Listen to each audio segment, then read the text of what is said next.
साइम अयूब जी, बासित भाई साइम अयूब ठीक है, बॉलिंग कर रहा है, अच्छी कर रहा है, हर चीज़ है, लेकिन पहले 3 बैटर्स बहुत ज़रूरी हैं वाइट बॉल क्रिकेट में, वो वहाँ से रन्स नहीं आ पा रहे हैं, ठीक है। और सुपर 8 में सारी टीम्स आपके अगेंस्ट अच्छी हैं, बिल्कुल इसमें छोटी टीम्स थी, आप यू कैन गेट अवे कि आपका अगर एक ओपनर जो है नहीं भी चला कोई मसला नहीं है, आगे जाके ऐसा नहीं होगा। सही। तो आपको लगता है कि उसे चेंज करना चाहिए? अभी से अनाउंसमेंट कर दें कि साइम अयूब अगला मैच नहीं खेल रहा, खेल रहा है तो 7वें नंबर पे खेलेगा, वो भी अगले मैच में 100 कर देगा। अच्छा सुपर 8 तो फिर आप कर दें अनाउंस। सुपर 8 मुझे लगता है कि बहुत ज़्यादा चांसेस मिले हैं साइम को, इतने चांसेस किसी को नहीं मिले। अच्छा, ऐसा नहीं है कि हम कह रहे हैं कि वो क्वालिटी प्लेयर नहीं है, वो क्वालिटी प्लेयर है। जुमला गलत है, ये जुमला गलत है। अगर क्वालिटी प्लेयर हो तो परफॉर्म तो करो। अच्छा, यही आपके वाली बात, ये सेम सवाल साइम से भी हुआ था, लेकिन उसने क्या बोला था वो देखते हैं। बैटिंग में ऐसा क्या हो रहा है कि आपसे रन्स उस तरह नहीं आ रहे जैसे आपके रन्स पहले आते थे जब आप पूरे 4 ओवर्स नहीं किया करते थे? सर बैटिंग का ओवर से क्या ताल्लुक है, मतलब मुझे समझ नहीं आया कुछ। फेज आया हुआ एक, और उसको मैं ही बेहतर कर सकता हूँ, और अगर मैं बैटिंग अच्छी नहीं कर रहा तो वो मेरी गलती है, और उसको मैं बिल्कुल बेहतर करने की कोशिश कर रहा हूँ, और मेरी अपनी पूरी ट्राई है, कोशिश ही कर सकता हूँ, और क्या करूँ। जी कामयाब बताएं। नहीं, बिल्कुल सही है, कोशिश इसने खुद ही निकालना है इस फेज से, कैसे निकलना, शॉर्ट सिलेक्शन बेहतर करनी है, थोड़ा टाइम लेना, थोड़ा देखनी, पुरानी परफॉर्मेंस देखनी, मैंने कैसे किए रन्स, कैसे परफॉर्मेंस लगाई, ये चीज़ें देखनी है।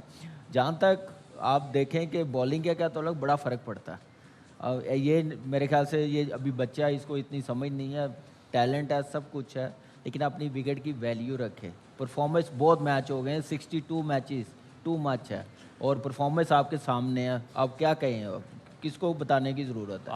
आज भी 2 कैच छूटे हैं। अच्छा, वो ये कह रहा है कि इससे बॉलिंग का क्या लेना देना है, मेरी बैटिंग बॉलिंग की वजह से नहीं इफेक्ट हो रही है। ये उसको लग रहा है, ये उसकी फीलिंग है कि मेरी बॉलिंग का बैटिंग से कोई ताल्लुक नहीं है। लेकिन जब आप फील्डिंग कर लेते हैं, बॉलिंग में 3 आउट कर लेते हैं, तो आपके खेलने से पता चल जाता है कि आप ओवर कॉन्फिडेंट होकर आउट हो रहे हैं।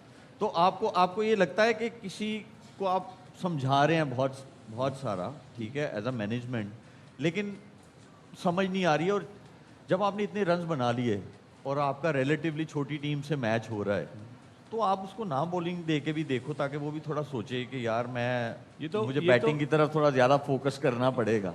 शुएब, ये तो कप्तान और मैनेजमेंट का काम है ना, लेकिन जो सबसे बड़ी जो प्रॉब्लम हो रही है उस पर कोई बात नहीं कर रहा। उसके पाँव की मूवमेंट बहुत महदूद हुई हुई है, चाहे वो 145 प्लस बॉलर हो, चाहे 130 का बॉलर हो। जो अगला पाँव है वो बहुत छोटा निकल रहा है, और पिछला पाँव मूव नहीं कर रहा।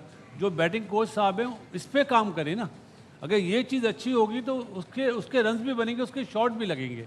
इस पर कोई ध्यान नहीं दे रहा, सिर्फ ये बोल दिया जाता है यार बॉलिंग अच्छी कर रहा है, बैटिंग में रन्स नहीं हो रहा है। जो बैटिंग कोच का काम है वो तो पहले पूरा करे ना।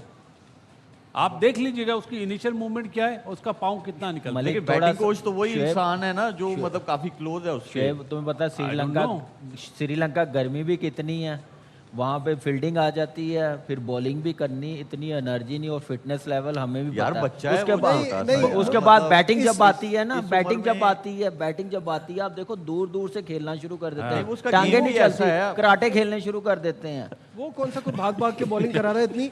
बात ये जो कामरान ने एक बात की है ना इस पूरे डिस्कशन में, बात वो ये कि अपनी विकेट की वैल्यू, अपनी विकेट की इंपॉर्टेंस को समझे। T20 में विकेट की वैल्यू नहीं होती। नहीं, लेकिन अहमियत तो समझे ना अपने आउट होने की। आप अपनी बेहतर कर सकते हैं। हाफ हार्टेड, 2 कैचेस इस 14 रन में 2 कैचेस इस पे आ जाते हैं।